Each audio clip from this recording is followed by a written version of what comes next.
Hello दोस्तों, good morning. स्वागत है एक बार फिर से आप सभी का एमजेटी एजुकेशन में। दोस्तों आज है 17 दिसंबर। आज की वीडियो में हम लोग बात करेंगे 17 दिसंबर 2021 के करंट अफेयर के सभी इंपॉर्टेंट क्वेश्चंस के बारे में। पूरी वीडियो ध्यान से देखिएगा, पूरी वीडियो डिटेल में आपको समझाई गई है। अगर वीडियो पसंद आए तो वीडियो को लाइक और शेयर जरूर कर देना।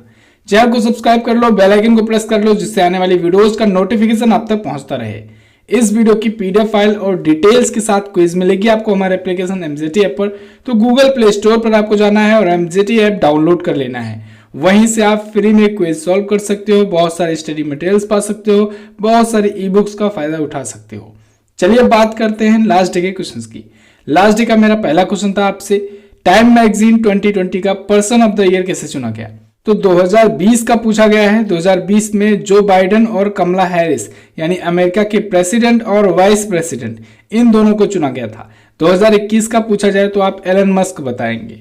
मेंटर प्रोग्राम का ब्रांड एम्बेसडर किसे बनाया गया है। तो देश के मेंटर प्रोग्राम का ब्रांड एम्बेसडर दोस्तों सोनू सूद को बनाया गया है। चलिए बात करते हैं आज के दिन के पहले क्वेश्चन की। तो पहला क्वेश्चन है अपना, उत्तराखंड का कौन सा वन्यजीव अभ्यारण्य इको सेंसिटिव जोन घोषित हुआ। दोस्तों उत्तराखंड के अस्कोट वन्यजीव अभ्यारण्य को अभी हाल ही में इको सेंसिटिव जोन घोषित किया गया है। ये उत्तराखंड का जो वाइल्ड लाइफ सेंचुरी है, अस्कोट वाइल्ड लाइफ सेंचुरी या अस्कोट वन्यजीव अभ्यारण्य, ये बन गया है एज इको सेंसिटिव जोन, घोषित किया गया है इसको। ठीक है, किसके द्वारा? पर्यावरण, वन और जलवायु परिवर्तन मंत्री भूपेंद्र यादव जी के द्वारा। यहाँ पर दोस्तों हिरण वगैरह ज्यादा पाए जाते हैं, इस वजह से इस वन्यजीव अभ्यारण्य का नाम मस्क डियर पार्क भी है। क्या है? Musk deer park. तो ये उत्तराखंड के पिथौरागढ़ में स्थित है अस्कोट वन्यजीव अभ्यारण्य। इसको इको सेंसिटिव जोन घोषित किया गया है। ये उत्तराखंड का नेशनल पार्क है दोस्तों। उत्तराखंड के ही नेशनल पार्क एक जिम कॉर्बेट नेशनल पार्क का नाम बदल दिया गया है। जिम कॉर्बेट नेशनल पार्क वैसे भारत का सबसे पुराना नेशनल पार्क है दोस्तों। इसका नाम अब बदल करके रामगंगा नेशनल पार्क कर दिया गया है। कारण यह है कि ये रामगंगा नदी के किनारे बसा हुआ है। तो आपसे दो टाइप से क्वेश्चंस बन सकता है इससे। एक तो भारत का सबसे पुराना अगर नेशनल पार्क पूछा जाए तब भी आप बताएंगे रामगंगा नेशनल पार्क या जिम कॉर्बेट नेशनल पार्क। अगर दूसरा ये टाइप का क्वेश्चन पूछा जाए कि जिम कॉर्बेट नेशनल पार्क किस नदी के किनारे बसा हुआ है, तो आप बताएंगे रामगंगा नेशनल पार्क। और अभी लेटेस्ट करंट अफेयर का क्वेश्चन तो बनता ही है कि जिम कॉर्बेट नेशनल पार्क का नाम बदल करके क्या रखा गया है। ठीक है, एक और नेशनल पार्क का नाम मैंने आपको बताया था कि अभी हाल ही में बदला है, वो अंडमान निकोबार द्वीप समूह में स्थित है, माउंट हैरियट नेशनल पार्क। उसका नाम अब बदल दिया गया है, उसका नाम माउंट मणिपुर नेशनल पार्क कर दिया गया है। कारण क्या है? मैंने आपको बताया था ना कि मणिपुर के राजा को अंग्रेजों ने ले जाकर के वहां पर कैद कर दिया था। ठीक है, कुछ और भारतीय सेनानियों के साथ, स्वतंत्रता सेनानियों के साथ, इस वजह से वहां का नाम बदला गया है। क्लियर है? चलिए, तो अब उत्तराखंड आया है, उत्तराखंड के बारे में जान लेते हैं। उत्तराखंड आप मैप में देखोगे तो यहां पर है कुछ उत्तराखंड। उत्तराखंड की कैपिटल दो होती है, एक तो इसकी कैपिटल होती है दोस्तों विंटर और एक होती है समर। तो विंटर कैपिटल है देहरादून और समर कैपिटल है गैरसैंण। ध्यान रखिएगा, समर यानी ग्रीष्मकालीन राजधानी, तो गैरसैंण जो है ये यहाँ की ग्रीष्मकालीन राजधानी है और शीतकालीन राजधानी है देहरादून। पुष्कर सिंह धामी जी बीजेपी पार्टी से यहाँ के करंट टाइम पर चीफ मिनिस्टर हैं। लेफ्टिनेंट जनरल गुरमीत सिंह यहाँ के करंट टाइम पर है गवर्नर यानी राज्यपाल। और राघवेंद्र सिंह चौहान जी यहाँ के हाईकोर्ट के हैं चीफ जस्टिस। देखिए, मैंने आपको याद करवाया हुआ था कि जो भी ताल से संबंधित जिले हैं सब यहाँ पर है। माता ताल, पिता ताल, भीम ताल, सात ताल, ठीक है, नैनीताल, बहुत सारा ताल यहाँ पर है। सिर्फ 3 ताल आपको हटा देना है। कौन कौन सा? एक तो सूरज ताल, एक चंद्र ताल। ठीक है, चंद्रमा सूरज आप हटा देंगे। इसके अलावा भोज ताल हटा देंगे। भोज ताल भोपाल में है, चंद्र ताल, सूरज ताल जो है ये हिमाचल प्रदेश में। ठीक है, बाकी जो भी ताल आए आप समझेंगे कहां पर है, उत्तराखंड में है वो झील। यहाँ पर नेशनल पार्क में बात करें, राजाजी नेशनल पार्क भी है, नंदा देवी राष्ट्रीय उद्यान भी है। ठीक है, जिम कॉर्बेट के अलावा माना नीति, लिपुलेख, ये 3 दर्रे यहाँ पर है। तो तीनों दर्रे का नाम आपको याद करना है, बहुत इंपॉर्टेंट है। ठीक है, इसके अलावा छपेरी, छोलिया, हारुल लोक नृत्य यहाँ के हैं। नैनीताल, पिथौरागढ़, अनमोला, रुद्रप्रयाग, बहुत सारे स्थान यहाँ पर, केदारनाथ वगैरह, बद्रीनाथ वगैरह, बहुत सारे धाम हैं यहाँ पर घूमने लायक स्थल। इसके अलावा दोस्तों अभी पुष्कर सिंह धामी से एक क्वेश्चन आया था, रिवीजन अगर करना चाहो आप, कि अभी उत्तराखंड के मुख्यमंत्री ने दूध मूल्य प्रोत्साहन योजना लॉन्च की थी। कौन सी? दूध मूल्य प्रोत्साहन योजना। ठीक है, अगला देखते हैं। इंडिया नेशनल साइंस फेस्टिवल का 7वां संस्करण कहाँ शुरू हुआ। तो इंडिया नेशनल साइंस फेस्टिवल का 7वां संस्करण दोस्तों गोवा की राजधानी पणजी में ये आयोजित हुआ है, इंडिया इंटरनेशनल साइंस फेस्टिवल। इसको हमने पहले भी कवर किया हुआ था कि ये होने वाला है। तो फिलहाल ये 10 दिसंबर से 13 दिसंबर तक आयोजित हुआ, 7वां इस बार का संस्करण था। इसकी शुरुआत 2015 में ही हो चुकी थी, तो इस बार 7वां इसका संस्करण था। इसका आयोजन दोस्तों जो परमाणु ऊर्जा विभाग है, इसके अलावा विज्ञान और प्रौद्योगिकी जो है department of science and technology, जैव प्रौद्योगिकी यानी बायोटेक्नोलॉजी, अंतरिक्ष यानी डिपार्टमेंट ऑफ स्पेस, वैज्ञानिक और औद्योगिक अनुसंधान परिषद यानी council of scientific and industrial research, इसके द्वारा मिल करके संयुक्त रूप से आयोजित कराया जाता है। साइंस के लिए ये होता है महोत्सव। अच्छा, इंडिया इंटरनेशनल फिल्म फेस्टिवल या कहें कि अंतर्राष्ट्रीय फिल्म महोत्सव, भारतीय अंतर्राष्ट्रीय फिल्म महोत्सव कहाँ आयोजित हुआ, तो ये भी दोस्तों गोवा में ही आयोजित होता है। इस बार उसका 52वां संस्करण था, बताया था ना मैंने उसके बारे में सब कुछ डिटेल में, वीडियो भी बनाई हुई थी मैंने, आप उसको भी देख सकते हो। तो भारत अंतर्राष्ट्रीय विज्ञान महोत्सव भी यहाँ पर आयोजित हुआ। दोनों क्वेश्चन आप याद रखेंगे, ठीक है। चलिए अब गोवा आया है, गोवा के बारे में जानेंगे। गोवा दोस्तों भारत का सबसे छोटा राज्य है। यहां पर आप देखोगे महाराष्ट्र के पास में ये रहा गोवा। गोवा भारत का सबसे छोटा राज्य है। ये महाराष्ट्र और कर्नाटक से अपना बॉर्डर शेयर किया करता है।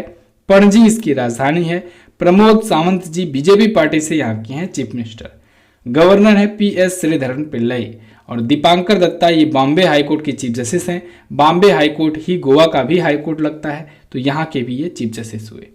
इसके अलावा यहाँ पर दोस्तों भगवान महावीर वन्यजीव अभयारण्य है। अभी कल ही मैंने आपका रिवीजन करवाया हुआ था कि बिहार के वाल्मीकि घूमने आए थे, कहाँ पर, किससे मिले, महावीर से मिले, गोवा घूमने आए थे। तो ठीक है, तो बिहार के वाल्मीकि गोवा आए और महावीर से मिले।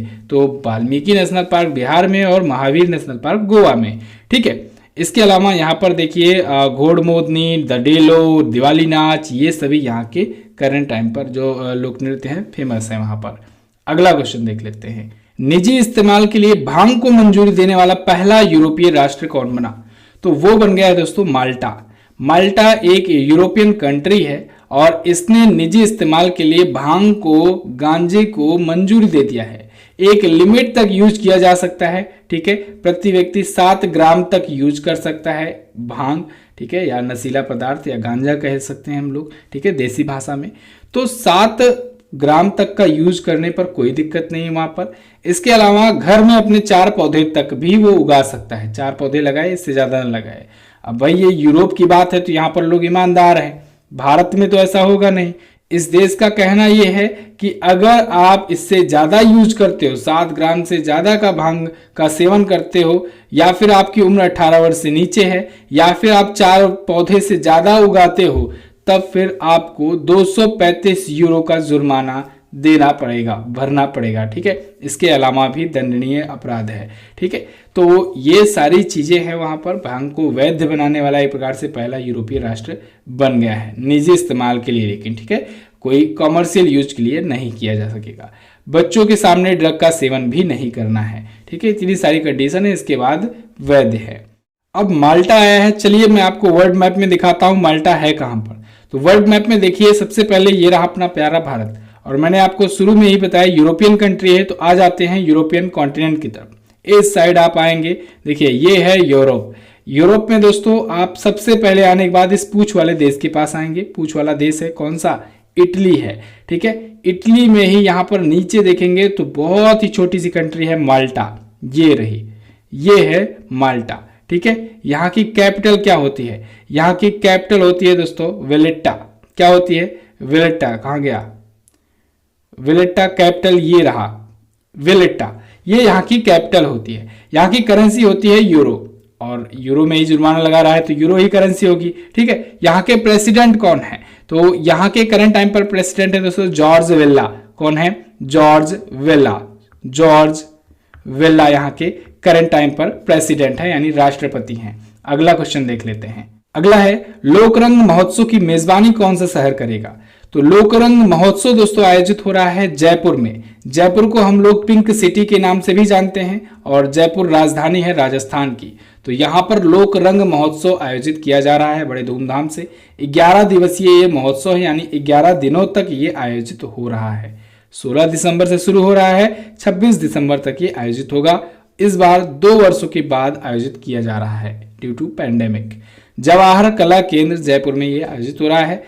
भारत से कई राज्य से 650 से ज्यादा कलाकार आएंगे, इसमें अपनी अपनी प्रस्तुतियां देंगे। अगला क्वेश्चन, भारत ने 2024 ओलंपिक के लिए टॉप्स एथलीटों की सूची में कितने एथलीट को शामिल किया? तो टॉप्स TOPS एथलीट्स की सूची में दोस्तों भारत ने 148 ऐसे एथलीट्स को शामिल कर लिया है। देखिए ये बहुत ही यूनिक योजना है। एक भारत ने 2014 में ये शुरू कर दिया था कि अगले 10 सालों में टॉप्स TOPS के तहत कितने खिलाड़ियों को तैयार किया जाए। अभी मैं बताता हूं इसका मतलब क्या है, पूरा डिटेल में आपको समझ में आएगा। देखिए पेरिस में होने वाला है 2024 का ओलंपिक और पैरालंपिक खेल, तो ये दोनों तो आपको याद ही होना चाहिए। अभी वाला टोक्यो में हुआ, तो टोक्यो तो बहुत जल्दी पड़ गया, समझ लीजिए एक प्रकार से। टारगेट बनाया गया था कम से कम 10 साल तो मिले मौका ऐसा जिससे खिलाड़ियों को तैयार किया जा सके। टॉप्स एक्चुअली में एक ऐसी योजना है जिसके तहत कुछ खिलाड़ियों को सिलेक्ट किया जाएगा और उनको पोडियम तक पहुंचाने का लक्ष्य होगा, टारगेट होगा। पोडियम क्या होता है?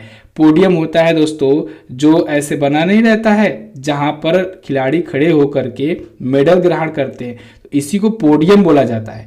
अब ये पोडियम यानी टॉप्स का मतलब होता है टारगेट ओलंपिक पोडियम स्कीम, यानी ऐसी योजना जिसका टारगेट हो कि ओलंपिक में कम से कम पोडियम तक पहुंचाया जा सके खिलाड़ियों को। तो यहां पर पहुंचाने का क्या मतलब हुआ? इसका सीधा सीधा मतलब हुआ कि हम खिलाड़ियों को ऐसा तैयार करें कि वो कम से कम एक मेडल जीते, चाहे वो ब्रॉन्ज मेडल जीते, चाहे वो सिल्वर मेडल जीते या फिर वो गोल्ड जीते। ठीक है, देखिए ध्यान दीजिएगा, यहां पर चाइना की तरह नहीं है। चाइना में क्या है? चाइना में होता है कि अगर आप गोल्ड जीते तब तो ठीक है, अगर आप गलती से सिल्वर या ब्रॉन्ज जीत गए तो वहां की जनता आपको निशाने पर ले लेती है, बहुत ज्यादा कंट्रोवर्सी होती है। ठीक है, समझ लीजिए वहां पर, यहाँ पर तो मेडल जीतने पर ही इतना ज्यादा प्रोत्साहन मिल जाता है खिलाड़ियों को, और चाइना वगैरह में तो ब्रॉन्ज नहीं जीतता, उनका मानना है कि जीतो तो गोल्ड जीतो। उनका मानना यह होता है कि दुनिया में सबसे ज्यादा खर्च कर रहे हैं खिलाड़ियों पर, तो फिर उनसे सबसे ज्यादा मेडल आना चाहिए। फिलहाल वो उनकी थिंकिंग है। यहां पर हम लोग का टारगेट ये है कि ओलंपिक में खिलाड़ियों को कैसे एटलीस्ट पोडियम तक पहुंचाया जाए जिससे वो कोई ना कोई एक मेडल जीते। तो 2014 में ये स्कीम शुरू की गई थी, टारगेट ओलंपिक पोडियम स्कीम। तो इसके तहत 148 एथलीट्स को शामिल किया गया है। इनको खास तौर से ट्रेनिंग दी जाएगी, इनको जबरदस्त तरीके की ट्रेनिंग दी जाएगी। ऐसे खिलाड़ी 148 खिलाड़ी जो हैं ये 7 ओलंपिक विषयों या कहें 7 ओलंपिक सब्जेक्ट्स पर काम करेंगे, खेलेंगे। ठीक है, और 6 पैरालंपिक विषयों पर होंगे। ऐसे 20 नए खिलाड़ियों को भी इसमें ऐड किया गया है। अभी क्लियर है, बिल्कुल समझ में आया ना। अब देखिए ये 2024 का पेरिस ओलंपिक में होने वाला है। 2028 में कहां पर होगा? लॉस एंजल्स में होगा, अमेरिका में होगा। और 2032 वाले की भी घोषणा हो गई है, ब्रिस्बेन ऑस्ट्रेलिया में होगा। जहां पर होता है ओलंपिक जस्ट वही मैदान पर, वहीं पर होता है दोस्तों ओलंपिक के बाद पैरालंपिक, तो वो भी आयोजित हो जाएगा। बहरहाल पैरालंपिक और ओलंपिक दोनों पर मैंने आपको वीडियो दी हुई है, 4 वीडियो दी हुई है। 4 वीडियो अगर आप देख लोगे दोस्तों तो आपका एक भी सिंगल क्वेश्चन नहीं छूटेगा। और 4 साल बाद चूंकि ओलंपिक और पैरालंपिक हुए हैं तो क्वेश्चन तो बनेगा ही बनेगा। चलिए फिलहाल देखते हैं अगला, गुड डार्ट के ब्रांड एम्बेसडर कौन बने? तो गुड डार्ट के ब्रांड एम्बेसडर बने हैं दोस्तों नीरज चोपड़ा। नीरज चोपड़ा ये भी ओलंपिक में मेडल लाए थे, इन्होंने लाया गोल्ड मेडल।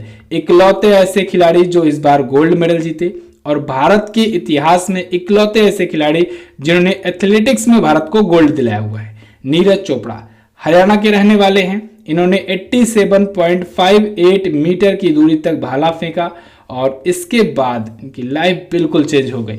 भारत के लिए इन्होंने पहला गोल्ड दिलाया भाला फेंक में, या कहे जेवलिंग थ्रो जिसे कहते हैं, उसमें टोक्यो ओलंपिक 2020 के गेम्स में। ठीक है, ओलंपिक गेम्स में। तो इनको अभी हाल ही में गुड डार्ट जो कि एक प्लांट बेस्ड मीट कंपनी है जो लोगों को अच्छे भोजन का विकल्प देने के लिए प्रोत्साहित करती है, उसने अपना ब्रांड एम्बेसडर चुना है। याद होगा आपको टाटा AIA ने भी इनको अपना ब्रांड एम्बेसडर बनाया था। टाटा AIA का ये पहले ब्रांड एम्बेसडर बने थे, ये इंश्योरेंस कंपनी है टाटा की। अगला क्वेश्चन देखते हैं, फ्रांसीसी फैशन। अच्छा एक और बात याद रखिएगा, 7 अगस्त को इनके ही क्योंकि 7 अगस्त को इन्होंने गोल्ड जीता था, तो 7 अगस्त को नरेंद्र मोदी जी ने घोषणा की थी कि अब से भाला फेंक दिवस मनाया जाएगा, राष्ट्रीय भाला फेंक दिवस। अगला देख लेते हैं, फ्रांसीसी फैशन हाउस कंपनी चैनल का CEO किसे नियुक्त किया गया? तो इसकी CEO दोस्तों बन गई हैं लीना नायर। इंपॉर्टेंट क्यों है? इंपॉर्टेंट इसलिए है क्योंकि ये भारतीय मूल की हैं, ये भारतीय मूल की ब्रिटिश नागरिक हैं और आजकल तो एकदम ट्रेंड चल गया है कि भारतीय मूल का जो है उसको सीईओ बनाओ, कंपनी को ऊपर ले जाओ। ठीक है, तो लीना नायर ऐसे ही चैनल नाम की एक संस्था है, एक फैशन कंपनी है, इसकी ग्लोबल सीईओ बनाई गई हैं। ठीक है, अभी आपने देखा कुछ दिन पहले दोस्तों पराग अग्रवाल जो थे उनको बनाया गया था सीईओ। किसका बनाया गया? ट्विटर का सीईओ बनाया गया। बाकी आप देखते हो अरविंद कृष्णा जो हैं ये आईबीएम के हैं, सुंदर पिचाई जो हैं ये गूगल के हैं। ठीक है, इसके अलावा सत्या नडेला जो हैं ये माइक्रोसॉफ्ट के हैं। ऐसे बहुत सारे जो हैं इंडिया के वो जाकर बड़े बड़े पदों पर विदेशों में कंपनियों पर सीईओ के पद पर हैं। ठीक है, खुश होने वाली बात नहीं है, ये लोग इंडिया में रहते तो अपना अपना स्टार्टअप कर सकते थे, इंडिया को और ज़्यादा ग्रो कराने में मदद कर सकते थे। फिलहाल सब एपीजे अब्दुल कलाम की तरह नहीं होते हैं। हमारे इंडिया में तो ट्रेंड ही चल गया है, बच्चा पैदा होता है उसको शुरू से ही बोलते हैं कि अमेरिका जाएगा। चलिए फिलहाल आगे देखते हैं। यूनिलीवर में ये 30 साल तक काम कर चुकी हैं। अगला क्वेश्चन, प्राइड प्रेजुडिस एंड पंडित्री पुस्तक के लेखक का क्या नाम है? तो प्राइड प्रेजुडिस एंड पंडित्री पुस्तक के लेखक हैं दोस्तों शशि थरूर। डॉक्टर शशि थरूर जी दोस्तों लोकसभा के ये मेंबर भी रह चुके हैं और इन्होंने अपनी पुस्तक लिखी है। बहुत ही ये तगड़े राइटर हैं, 23 पुस्तकें लिख चुके हैं। इनकी ये 23वीं किताब है और इनकी इंग्लिश की चर्चा तो रहती ही है। पूर्व केंद्रीय मंत्री भी रह चुके हैं, लोकसभा में सांसद भी हैं, ये कांग्रेस पार्टी से हैं, जबरदस्त नेता हैं, लीडर हैं। इन्होंने साहित्य अकादमी पुरस्कार भी जीत लिया हुआ है, 2019 में मिला था। इनकी एक पुस्तक आई थी एन एरा ऑफ डार्कनेस, बहुत इंपॉर्टेंट बुक है, ये कई एग्जाम में पूछी जा चुकी है ऑलरेडी, तो आगे भी पूछा जाएगा। एन एरा ऑफ डार्कनेस समझ लीजिए इनकी बेस्ट पुस्तकों में से एक है शशि थरूर जी की। अभी इस महीने में कौन कौन सी बुक्स आई हैं? तो democracy politics and governance doctor A Surya Prakash ji की आई थी। इंडियन इनिंग्स अजयाज मेनन जी की आई थी। आत्मकथा the Ambuja story Narottam Sekhsaria ji की आई थी। 1971 charge of Gorkha and other stories Rachna Bisht Rawat की। At home in the universe Balkrishna Mathur ji की आई थी। ये सभी पुस्तकों को भी आप याद रखेंगे। वीडियो को ना लाइक जरूर कर दिया करो आप लोग और शेयर भी कर दिया करो। लाइक और शेयर करते रहोगे तो हमारा मोटिवेशन बढ़ा रहेगा। और हाँ 20 तारीख को आ रहे हैं तो 20 तारीख को तो तैयार ही रहना है आपको। दोपहर में 12 बजे पूरी टीम के साथ लाइव आ रहे हैं। पहली बार हम लोग यूट्यूब पर फेस रिवील कर रहे हैं, तो प्लीज़ आप सब लोग ज़्यादा से ज़्यादा संख्या में आइए, जुटिए। ठीक है, और बहुत सारा चीज़ें होगा, बहुत सारी अनाउंसमेंट होगी, आगे प्लान्स बताए जाएंगे कैसे क्या होगा, कैसे क्या क्लासेस चलेंगी। आपका फीडबैक जो है सब नोट किया जा रहा है, जो आप लोग सजेशन दे रहे हो सब नोट किया जा रहा है, उसी के अकॉर्डिंग सब कुछ आने वाले टाइम पर होने वाला है। अगला क्वेश्चन देख लेते हैं। यूनेस्को की अमूर्त विरासत सूची में किसे शामिल किया गया? तो अभी हाल ही में दोस्तों कोलकाता की दुर्गा पूजा को यूनेस्को की अमूर्त विरासत सूची में शामिल किया गया है। कोलकाता की दुर्गा पूजा, वहां पर दोस्तों ये वर्ल्ड फेमस है, दुनिया में सबसे बेस्ट जो दुर्गा पूजा मेला लगता है दोस्तों वो कोलकाता में ही लगता है और उसको अभी हाल ही में यूनेस्को ने अमूर्त विरासत की सूची में भी शामिल कर लिया है। ऐसी लिस्ट में शामिल होने पर भारत में ऐसे स्थलों की जो ऐसे लिस्ट की भारत की संख्या है वो हो गई है बढ़कर के 14। ठीक है, यानी भारत के 14 ऐसे स्थल हैं जो यूनेस्को के अमूर्त सांस्कृतिक विरासत में शामिल हैं।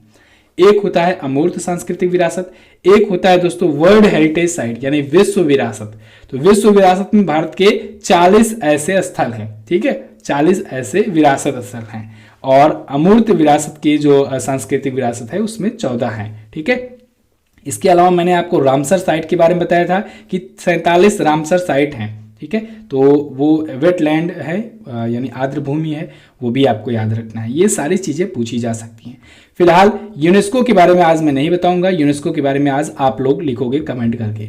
बढ़ते हैं आगे। अगला क्वेश्चन है, हाल ही में अंतर्राष्ट्रीय चाय दिवस कब मनाया गया? तो अंतर्राष्ट्रीय चाय दिवस दोस्तों अभी हाल ही में मनाया गया 15 दिसंबर को। प्रत्येक वर्ष 15 दिसंबर को मनाया जाता है इंटरनेशनल टी डे, अंतर्राष्ट्रीय चाय दिवस। दुनिया में सबसे ज्यादा पानी पिया जाता है, उसके बाद चाय पिया जाता है, उसके बाद क्या पिया जाता है? आप लोग कमेंट करके बताओ। चाय फिलहाल दुनिया में दूसरा सबसे ज्यादा पिया जाने वाला पेय पदार्थ है। 15 दिसंबर को दोस्तों 2005 से Bangladesh, Sri Lanka, Nepal, Vietnam, Indonesia, Kenya, Malawi, Malaysia, Uganda, Bharat, Tanzania, ये सारे देश मिल करके अंतर्राष्ट्रीय चाय दिवस मनाया जाना शुरू कर दिए। देखिए, एक होता है इंटरनेशनल, एक होता है वर्ल्ड डे। तो इंटरनेशनल मतलब कि इंटरनेशनल यानी एक नेशनल के बाद दूसरा नेशनल हो जाए, समझ लो हो गया इंटरनेशनल। तो यानी इसमें कुछ लिमिटेड कंट्री ही रह सकती हैं, एक से ज़्यादा हो, दो से ज़्यादा हो, और कितना हो मतलब कि ज़्यादा लिमिट में ना हो। विश्व का मतलब विश्व दिवस मतलब पूरा विश्व जो है वो दिवस मनाए, ठीक है। दोनों अंतर है, याद रखिएगा, छोटा सा ही अंतर है। इंटरनेशनल मतलब देखिए यहाँ पर लिमिटेड देश ही हैं, लेकिन विश्व मतलब अगर कोई विश्व दिवस मनाया जाता है जैसे कि विश्व स्वास्थ्य दिवस, तो ये पूरा विश्व मनाता है, ठीक है। चलिए अगला देखते हैं। हाल ही में 50वां विजय दिवस कब मनाया गया? तो 50वां विजय दिवस दोस्तों 16 दिसंबर को मनाया गया। 16 दिसंबर 1971 भारत की जबरदस्त जीत हुई थी पाकिस्तान पर। पाकिस्तान के पूर्वी पाकिस्तान, खास करके जो अब बांग्लादेश बन गया है, पूर्वी पाकिस्तान को जीत करके भारत ने उसको एक नया देश घोषित किया। बांग्लादेश का सृजन हुआ, बांग्लादेश का गठन हुआ 1971 के बाद। 93,000 से ज्यादा सैनिक, पाकिस्तानी सैनिक घुटनों के बल बैठे थे, आत्मसमर्पण किए थे भारत के सामने, ठीक है। उस टाइम पर पाकिस्तान के सेना प्रमुख कौन थे? जनरल ए खान नियाजी, वो और उनकी सेना समेत 93,000 सैनिकों के साथ भारतीय सेना के और मुक्त वाहिनी के सामने आत्मसमर्पण किए थे, ठीक है, घुटनों के बल बैठे थे। 3 दिसंबर से 13 दिनों तक ये चला था और 16 दिसंबर तक चला था। 16 दिसंबर को ऑफिशियल तरीके से जीत की घोषणा हुई थी।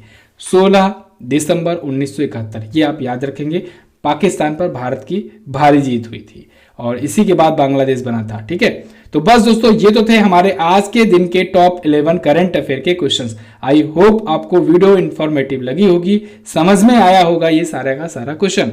अगर वीडियो पसंद आई है तो लाइक और शेयर जरूर करना।